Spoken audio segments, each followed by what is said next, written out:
বছর গড়ে আমাদের মাঝে রবিউল আউয়াল শরীফ মাস আসে, যেই মাসের 12 তারিখ ইমানদার তথা মুমিনের জন্য অত্যন্ত গুরুত্বপূর্ণ একটি দিন, ঈদে মিলাদুন নবী সাল্লাল্লাহু আলাইহি ওয়াসাল্লাম। যেই বিষয়ে কোরআন এবং হাদিস থেকে অগণিত দলিল, ইজমা, কিয়াস তো আসছেই, এত কিছু থাকার পরেও আমরা দেখতে পাই রবিউল আউয়াল শরীফ আসলে পরে আমাদের মধ্যে কিছু ভাইরা বিভ্রান্তিকর ঘটনা রটায়, মানুষকে মিসগাইড করে, ঈদে মিলাদুন নবীর প্রতি নিরুৎসাহিত করে, মানুষকে দূরে সরানোর চেষ্টা করে। আমার বুঝে আসে না, আজ যারা এই কাজে ব্যস্ত, ওনাদের যারা আকাবের ছিল, মুরব্বী আলেম ছিল, ওনারাও কিন্তু ঈদে মিলাদুন নবীর পক্ষে ছিল। আলহামদুলিল্লাহ বলবেন না? এবং যুগ যুগ ধরে ঈদে মিলাদুন নবী সাল্লাল্লাহু আলাইহি ওয়াসাল্লাম উদযাপিত হচ্ছে। হয়তো সময়ের ব্যবধানে পার্থক্যটা হয়েছে, আয়োজনের পার্থক্য, অনুষ্ঠান তথা বিভিন্ন কার্যাবলী পালনের দৃশ্যপাটের পরিবর্তন হয়েছে, কিন্তু মূলত ঈদে মিলাদুন নবী শুরু থেকেই আছে। আলহামদুলিল্লাহ বলি সব। আদায়ের পার্থক্য এটা হওয়াটা স্বাভাবিক, কারণ এখানে যারা মুরব্বী আছেন, আমার বাবার বয়সের অনেকে আছেন এখানে, আজ থেকে 30 বছর আগে আপনারা কি কোনোদিন কল্পনা করছিলেন যে আপনি এরকম একটা লাইভ অনুষ্ঠান বিশ্বের যে কোনো কান্ট্রি থেকে দেখতে পারবেন? ছিল না। কালের বিবর্তনে আধুনিকতার পাশাপাশি সব কিছুর পরিবর্তন হচ্ছে, ধরন, কিন্তু মূল জিনিসটা তো আছে। কথা বলেন ঠিক না? যেমন যারা হজ পালন করেন, এখন আপনারা বিমানের মাধ্যমে যান, 6 ঘন্টা, 6.5 ঘন্টা, 7 ঘন্টা পৌঁছে যান। আজ থেকে 50 বছর আগে মানুষ যাইতো জাহাজের মাধ্যমে, সময় লাগতো অনেক বেশি। তারও পূর্বে মানুষ পায়ে হেঁটে হেঁটে কয়েক মাস সময় নিয়ে হজ করত। কিন্তু আধুনিকতার পাশাপাশি বিভিন্ন ইনস্ট্রুমেন্ট আবিষ্কার হয়েছে, যার কারণে সব কিছু সহজ হয়েছে, কিন্তু মূল জিনিসটা ঠিকই আছে। ঠিক একইভাবে ঈদে মিলাদুন নবী সাল্লাল্লাহু আলাইহি ওয়াসাল্লাম কোরআনে চাইলে আমরা পাই, হাদিসে চাইলে আমরা পাই, সাহাবাই কেরাম করেছেন মর্মে আমরা প্রমাণও পাই।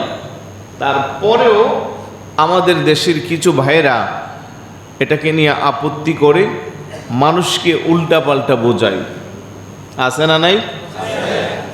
তো এই কারণে আমরা দেখব যে কোরআন হাদিসে ঈদে মিলাদুন নবীর অস্তিত্ব আছে কি নাই। যদি থাকে আমরা করব, না থাকলে করার কোনো দরকার নাই। কোনো ব্যক্তি, কোনো গোষ্ঠী, কোনো ক্ষমতাধর কিংবা কোনো রাজা, কোনো বাদশাহ, কেউ আমাদের দলিল না। আমাদের শরীয়তের উৎস 4টা: কোরআন, সুন্নাহ, ইজমা, কিয়াস। এই 4টার সম্মিলিত আমরা যা পাইব, কেউ না করলেও আমরা সেটা পালন করব। আর 4টার মধ্যে না থাকলে কেউ আমাদেরকে করতে বাধ্য করলেও আমরা করব না। এই জন্য অত্যন্ত গুরুত্বপূর্ণ এই মাস। আমি কোরআনুল কারীমের 11 নম্বর পারা সূরা ইউনূস শরীফের 58 নম্বর আয়াতটুকুন তেলাওয়াত করেছি। তার দিকে নজর দিয়ে ঈদে মিলাদুন নবী সাল্লাল্লাহু আলাইহি সাল্লামের অস্তিত্ব কোরআন হাদিসে আমরা খোঁজার চেষ্টা করব, ইনশাআল্লাহ পেয়ে যাব। আলহামদুলিল্লাহ বলি সবাই। আল্লাহ সুবহানাহু ওয়া তাআলা ইরশাদ করেন, কুল বিফাদলিল্লাহি ওয়া বিরহমাতিহি ফাবিযালিকা ফালইফরাহু হুয়া খায়রুম মিম্মা ইয়াজমাউন। হাবিব আমার, দোস্ত আমার, গোটা পৃথিবীবাসী মানুষকে আপনি জানিয়ে দিন, বিফাদলিল্লাহ, আমি আল্লাহর দয়া, ওয়া বিরহমাতিহি, এবং আমার রহমত, ফাবিযালিকা ফালইফরাহু, দুটো জিনিস নিয়ে তারা যেন আনন্দ করে, হুয়া খায়রুম মিম্মা ইয়াজমাউন, আর তাদের এই আনন্দটা হবে যাবতীয় কাজকর্মের যে উত্তম। বড় করে বলি সুবহানাল্লাহ।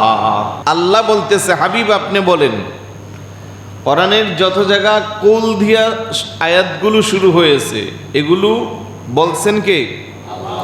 বলাচ্ছেন আল্লাহর প্রিয় হাবিবকে দিয়ে। হাবিব আপনি বলে দেন বিফাদুলিল্লাহ, আমি আল্লাহর দয়া অনুগ্রহ, অবি রহমাতিহি এবং আমার রহমত, এই দুটো জিনিস নিয়ে ফাবিদালিকা ফালিয়াফরাহু, এখানে সিগায়ে আমর আদেশ সূচক বাক্য, তারা যেন আনন্দ করে। ওয়া খায়রুম মিম্মা ইয়াজমাউন, আর তাদের এই আনন্দটা হবে যাবতীয় ইবাদতের চেয়ে উত্তম। বড় করে বলি সুবহানাল্লাহ। লম্বা চোরা ব্যাখ্যা দেওয়ার অবকাশ নাই। বিফাদুলিল্লাহ, অনুগ্রহ দ্বারা আল্লাহ কি বুঝিয়েছেন? আল্লাহর অনুগ্রহ এই জমিনে কম না বেশি?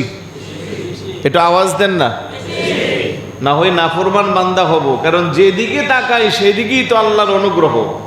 আল্লাহর অনুগ্রহ দয়া এত বেশি পরিমাণের যা কখনো আমরা গনে গনে শেষ করতে, এটাও আল্লাহ বলে দিয়েছেন, ওয়া ইন তাউদ্দু নি'মাতাল্লাহি লা তুহসুহা, বান্দারে এত বেশি নিয়ামত আমি তোদেরকে দান করেছি, আমার নিয়ামত কখনো গনে গনে শেষ করা যাবে না। সুবহানাল্লাহ। প্রত্যেকটা সৃষ্টির জন্য আল্লাহর অনুগ্রহ। তো এত অনুগ্রহের পরে আল্লাহ পাক কোন অনুগ্রহের কথা, কোন দয়ার কথা কোরআনে বলেছেন যে আমার দয়া নিয়ে তোমরা আনন্দ করো? কোরআনের কাছে জিজ্ঞাসা করলে বিফাদুলিল্লাহ দ্বারা কি বোঝাচ্ছেন? কোরআন থেকে তার জবাব 4 নম্বর পারা হিফজুল কোরআনের 10 নম্বর পৃষ্ঠা সূরা আলে ইমরানের 164 নম্বর আয়াত আল্লাহ বলেন, লাকাদ মান্নাল্লাহু আলাল মুমিনিনা ইয বা'আসা ফীহিম রাসূলাম মিন আনফুসিহিম ইয়াতলু আলাইহিম আয়াতিহি ওয়া ইউযাক্কিহিম ওয়া ইউআল্লিমুহুমুল কিতাবা ওয়াল হিকমা ওয়া ইন কানু মিন ক্বাবলু লাফি দালালিম মুবিন। সুবহানাল্লাহ। আল্লাহ কয় লাকাদ মান্নাল্লাহ, অবশ্যই আমি আল্লাহ দয়া করেছি, অনুগ্রহ করেছি। আল্লাহ কার প্রতি দয়া করলেন? আল্লাহ কয় আলাল মুমিনিন, মুমিনদের প্রতি আমি দয়া করেছি। কিভাবে?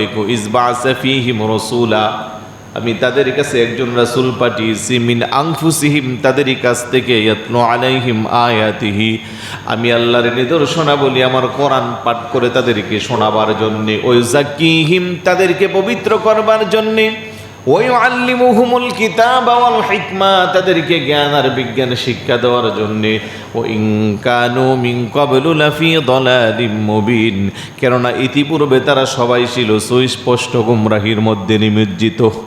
কথা কোন ঠিক কিনা? রাসূলুল্লাহ আসার পূর্বে আরব জাতির অবস্থা বড় খারাপ ছিল। ইতিহাসের ভাষায় যাকে বলা হয় আইয়ামে জাহিলিয়া, চরম মূর্খতার যুগ, অন্ধকার যুগ। আল্লাহর প্রিয় হাবিবের নূরানি কদম মোবারক যখন পড়ল, কালেমার দাওয়াত যখন রাসূলুল্লাহ দিল, ইসলামের সুশীতল ছায়ার নিচে আশ্রয় নিয়ে যে মানুষগুলো সবচেয়ে নিকৃষ্ট যুগে অবস্থান করেছিল, এই মানুষগুলো হয়ে গেল সবচেয়ে দামি যুগের বাসিন্দা।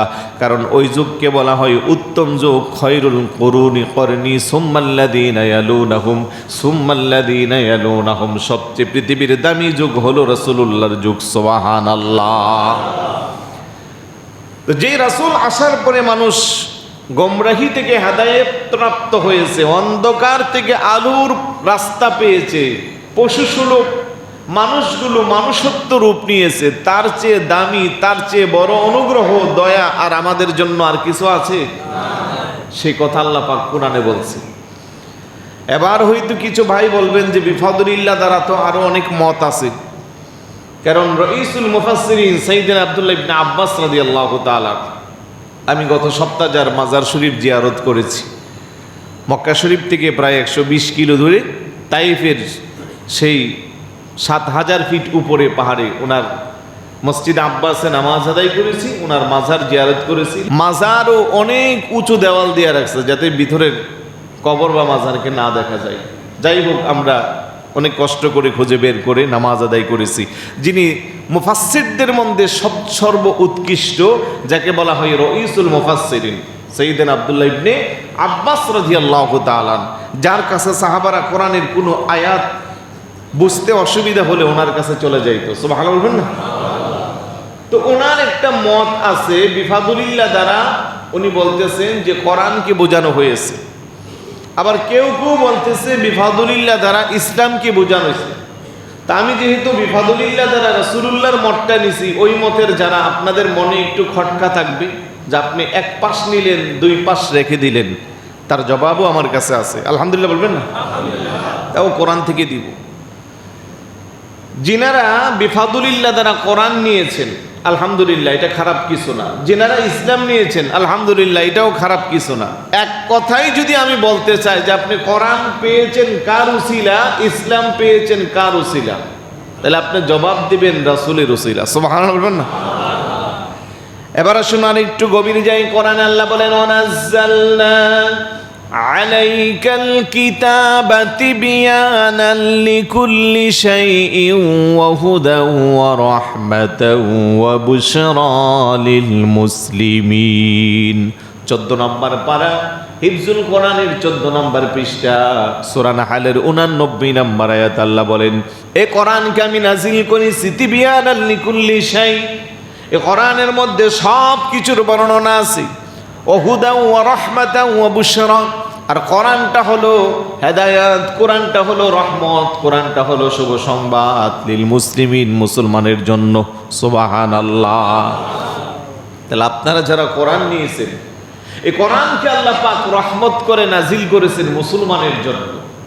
গোটা পৃথিবীতে মুসলমানের সংখ্যা আছে 250 থেকে 200 কোটি, আর গোটা পৃথিবীতে মানুষের সংখ্যা আছে প্রায় 700 কোটি প্লাস। তার বাহিরে 18,000 মাখলুকাত আছে। তা আল্লাহ বলে, কোরআনকে আমি নাজিল করেছি রাহমাতাল লিল মুসলিমিন, মুসলমানদের জন্য রহমত হিসেবে। আর হাবিবের বেলা বলেন, ওমা আরসালনাকা ইল্লা রাহমাতাল লিল আলামিন, আমি আমার হাবিবকে পৃথিবীতে প্রেরণ করেছি সৃষ্টিকুলের সবার জন্য রহমত হিসেবে। সুবহানাল্লাহ বলবেন না? আমরা সূরা ফাতিহাতে পড়ি, আলহামদুলিল্লাহি রাব্বিল আলামিন, সমস্ত প্রশংসা কার? যিনি জগৎ সমূহের মালিক। লিল্লাহি রাব্বিল আলামিন, জগৎ সমূহ, একটা দুইটা জগৎ না, এক কথা খোদার খোদাই জগতে যা কিছু আছে সব কিছুর রব হলেন আল্লাহ। আর ঠিক একইভাবে আল্লাহ বলে, হাবিবকে আমি বানিয়েছি রহমাতাল লিল আলামিন, অর্থাৎ যেইটুকুন এরিয়ার জন্য আমি আল্লাহ রব, ঠিক ততটুকুন এরিয়ার জন্য আমার হাবিবুল্লাহ রহমত। বড় করি বলি সুবহানাল্লাহ। তাহলে আপনি কোরআন নিয়ে 250-র মধ্যে সীমাবদ্ধ থাকলেন, আর আমি রাসূলুল্লাহকে নিয়ে সৃষ্টিকুলের সবার মধ্যে আল্লাহর দেওয়া বাক্য অনুযায়ী ছড়িয়ে পড়লাম। তাহলে কি আর কোনো আপত্তি আছে? আরেকটু জোরে বলুন, আপত্তি আছে? এবার আসুন, কোরআন নাজিল হয়েছে রমজান মাসে, রমজানের দাম বেশি। কোরআন নাজিল হয়েছে লাইলাতুল কদরে, এই জন্য লাইলাতুল কদরের দাম বেশি। রমজান মাস যদি হয় উত্তম, 12 মাস থেকে রমজান মাস উত্তম। কেন? কোরআন নাজিলের মাস। লাইলাতুল কদর সমস্ত রাতের চেয়ে উত্তম। কেন? কোরআন নাজিল হয়েছে। মর্যাদা কত বেশি? লাইলাতুল কদরে খায়রুম মিন আলফি শাহর, 1000 মাসের চেয়েও বেশি। এই জন্য আব্দুল হক মুহাদ্দিস দেহলভী রহমতুল্লাহি আলাইহি বলেন যে কোরআন নাজিলের কারণে যদি লাইলাতুল কদরের মর্যাদা বৃদ্ধি পায়, তাহলে লাইলাতুল মাউলিদিন নবী সাল্লাল্লাহু আলাইহি ওয়াসাল্লাম খায়রুম মিন লাইলাতুল কদরি। বড় করে বলি সুবহানাল্লাহ। যে কোরআন নাজিলের কারণে যদি শবে কদরের রাত উত্তম হয়, তাহলে শবে কদরের চেয়ে উত্তম রাত হলো রাসূলুল্লাহর শুভ আগমনের রাত। সুবহানাল্লাহ। কারণ রাসূলুল্লাহর আগমন না হইলে আমরা কোরআন পাইতাম, ইসলাম পাইতাম। আর রমজান যদি হয় উত্তম মাস, তাহলে রবিউল আউয়াল শরীফ হবে অতি উত্তম মাস। কারণ রবিউল আউয়াল শরীফে যিনি সাহেবে কোরআন, যার উপরে কোরআন নাজিল হয়েছে, ওনার আগমন হয়েছে। সুবহানাল্লাহ বলবেন না? তাহলে আপনি কি রবিউল আউয়ালকে ছোট করার কোনো সুযোগ আছে? আপনি যদি আবার বলেন যে আমি ইসলামকে নিব, ওই বিফাদুলিল্লাহর তাফসির করছি আমি, যে আমি কিছু কিছু বর্ণনায় যেহেতু ইসলামের কথা আছে যে আল্লাহ বিফাদুলিল্লাহ দয়া দ্বারা ইসলামকে বুঝিয়েছে, আমি বলবো সমস্যা নাই, তার জবাবও কোরআনে আছে। আমরা সূরা কাউসার পড়ি, ইন্না আ'তাইনাকাল কাউসার ফাসাল্লি লিরাব্বিকা ওয়ানহার ইন্না শানিআকা হুয়াল আবতার। আল্লাহ কো, হাবিব আমি আপনাকে আ'তাইনাকা আল কাউসার, আমি আপনাকে কাউসারের মালিক বানিয়ে দিছি। সুবহানাল্লাহ বলবেন না? তাফসীর আসছে আ'তাইনাকা, তোয়া দিয়া, তা দিয়া না, ইন্না আ'তাইনা, তা দিয়া হইলে আমি আপনাকে দিয়েছি, আর আ'তাইনাকা আমি আপনাকে একেবারে নিজের সবকিছু বিসর্জন দিয়া মালিক বানিয়ে দিছি। সুবহানাল্লাহ বলবেন না?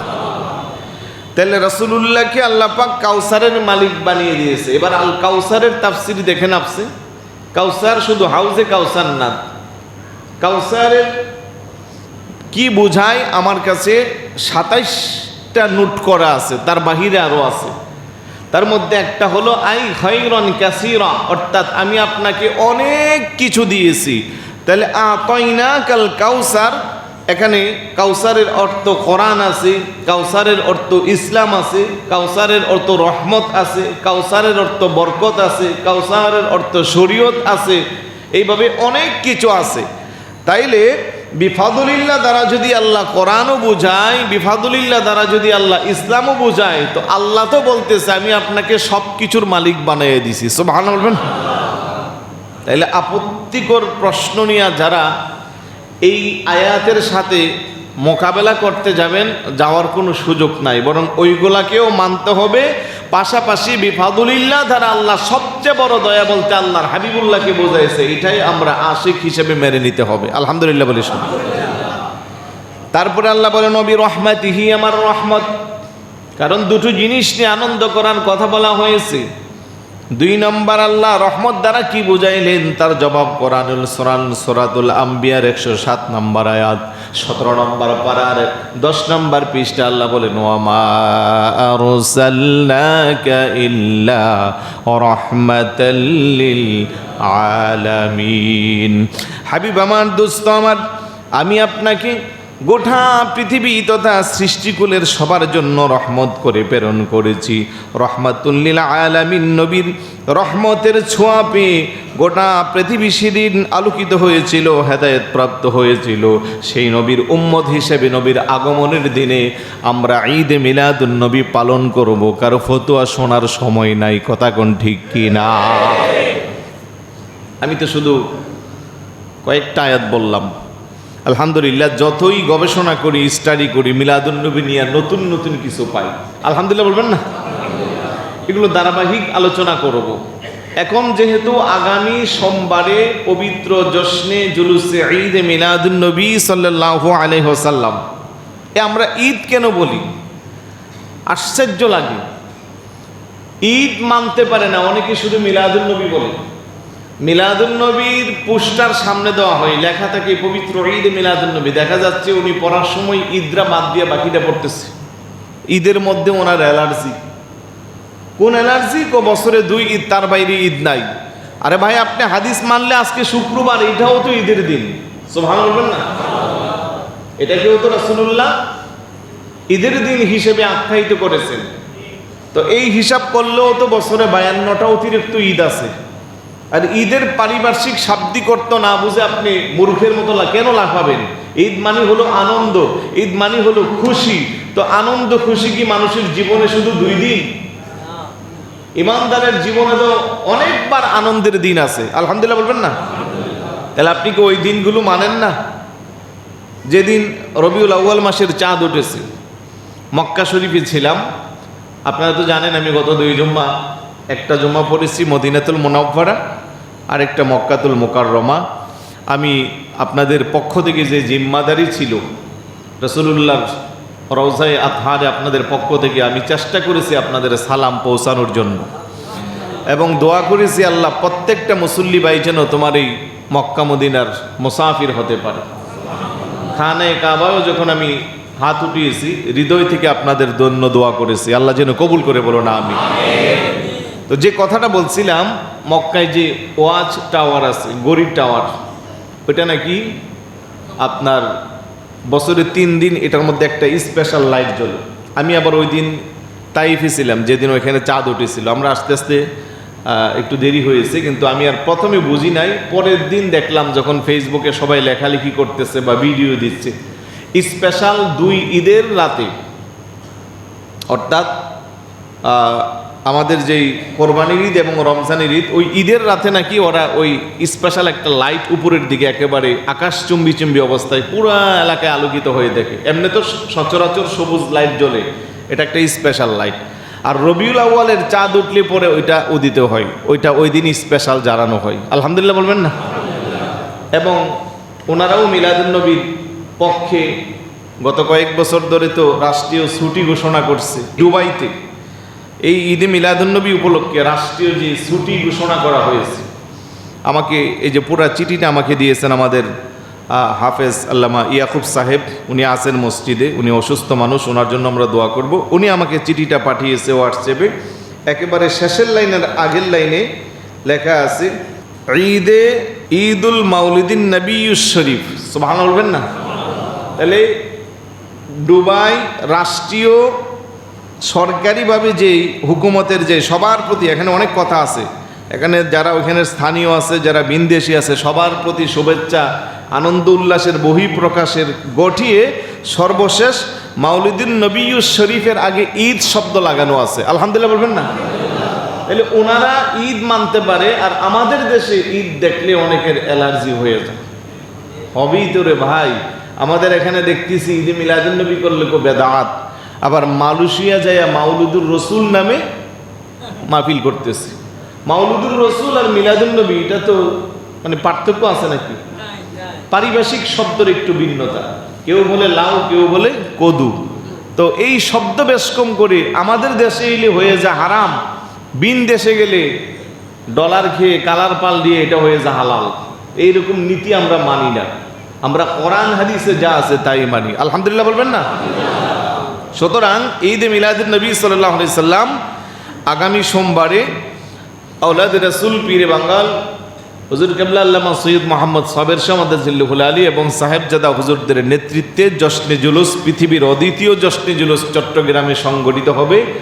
আমরা যার যার অবস্থান থেকে স্বতঃস্ফূর্তভাবে মিলাদুন নবী উদযাপন করব। আলহামদুলিল্লাহ বলি। তবে বারবার আমি প্রত্যেকটা মাহফিলেও এই অনুরোধটা করি, ইয়ং যারা আছেন, আমার বিশ্বাস আমরা যারা এখানে আছি, এখানে নাই, গ্রামগঞ্জে থেকে কিছু অবুঝ ছেলে আছে, আবেগের বহির্ভূষ হয়ে ওরা পিকআপের মধ্যে দেখা যায় ওই ডিজে রাখে, ডিজে অর্থাৎ বড় বড় সাউন্ড বক্স দিয়া কিছু কিছু নাথে রাসূল বা কিছু কাওয়ালি গান আছে, যেগুলো দেখানোর পরে ছাড়ানোর পরে দূর থেকে বোঝা যায় না যে এটা কি কোনো ধর্মীয় প্রোগ্রাম নাকি অন্য ধরনের প্রোগ্রাম। তো এই টাইপের কেউ যদি করে বা আপনাদের পরিচিত বা সামনে পড়লে সাথে সাথে তাকে স্টপ করাবেন। আপত্তিকর কোনো কিছু করা যাবে না। ঈদে মিলাদুন্নবী উপলক্ষে আগের দিন আতশবাজি ফুটানো বা বিভিন্ন ধরনের অনইসলামিক আপত্তিকর কোনো কিছু করার কোনো সুযোগ নাই, কারণ এটাকে আমরা ইবাদত মনে করি।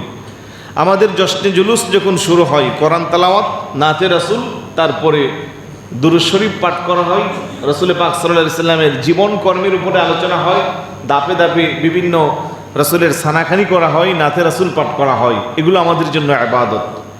এবং মহিলা এবং প্রাপ্তবয়স্ক মেয়ে কোনোভাবেই যেন মিলাদুন নবী অনুষ্ঠানের কোনো আশেপাশে না আসতে পারে, সেদিকে আমাদের নজর থাকতে হবে। এটা আমরা সবাই যার যার ইমানি দায়িত্ব।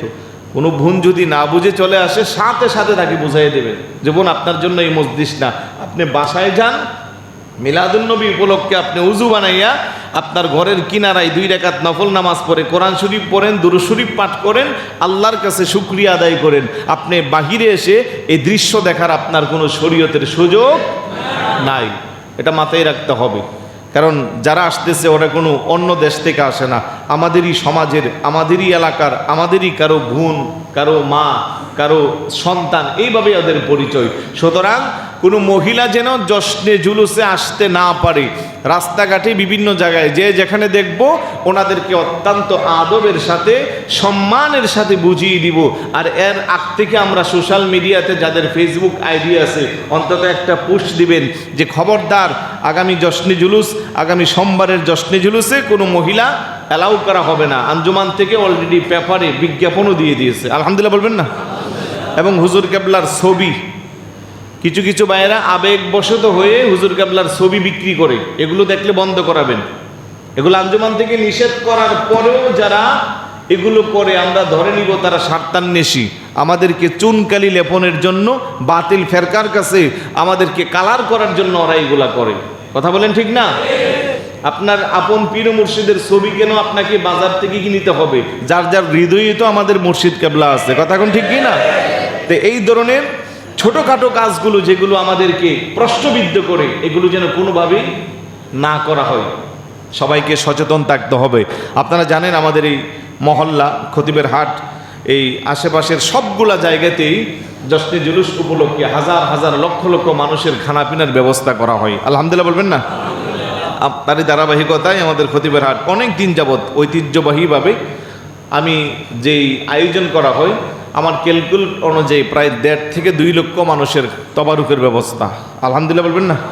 এমনি তো বড় বড় যারা করছেন, গত বছর দেখলাম আমাদের ইয়ংরা পর্যন্ত যার যার এবিলিটি অনুযায়ী যে যেভাবে পারে একটা ডেক্সি রান্না করেছে। কেন? হুজুর দূর থেকে মেহমানরা আসবে, কেউ শরবত খাওয়াচ্ছে, কেউ ওনাদেরকে পানি পান করাচ্ছেন, কেউ তবারুক দিচ্ছেন। এই একভাবে যে যেমনি পারেন খেদমত করবেন, কারণ ওনারা মুসাফির, সেই সুদূর ব্রাহ্মণবাড়িয়া, কুমিল্লা, চাঁদপুর, লক্ষ্মীপুর, ফেনী, সিলেট, ঢাকা থেকে আসে, সারা বাংলাদেশ থেকে, আপনাদের চট্টগ্রামের আশেপাশে তো আছে, এগুলো তো বলার অপেক্ষা নাই। এই যে বিশাল একটা আয়োজন হয়, সমাগম হয়, আমরা যারা এখানের স্থানীয় আছি আমাদের ইমানি দায়িত্ব হলো তাদের খেদমত করা, আমাদের আচার ব্যবহারে যেন তারা কষ্ট না পায়, আমাদের কোনো কাজকর্মে যেন ওনারা কষ্ট না পায়, সেদিকে আমরা খেয়াল রাখবো। যার যার সাধ্য অনুযায়ী সবাই তাদের খেদমত করার চেষ্টা করব। যে যেইভাবে এই জশ্নে জুলুসের খেদমতে আঞ্জাম দিবেন, আল্লাহ পাক যেন সকলের খেদমতকে কবুল করে, বলুন আমিন।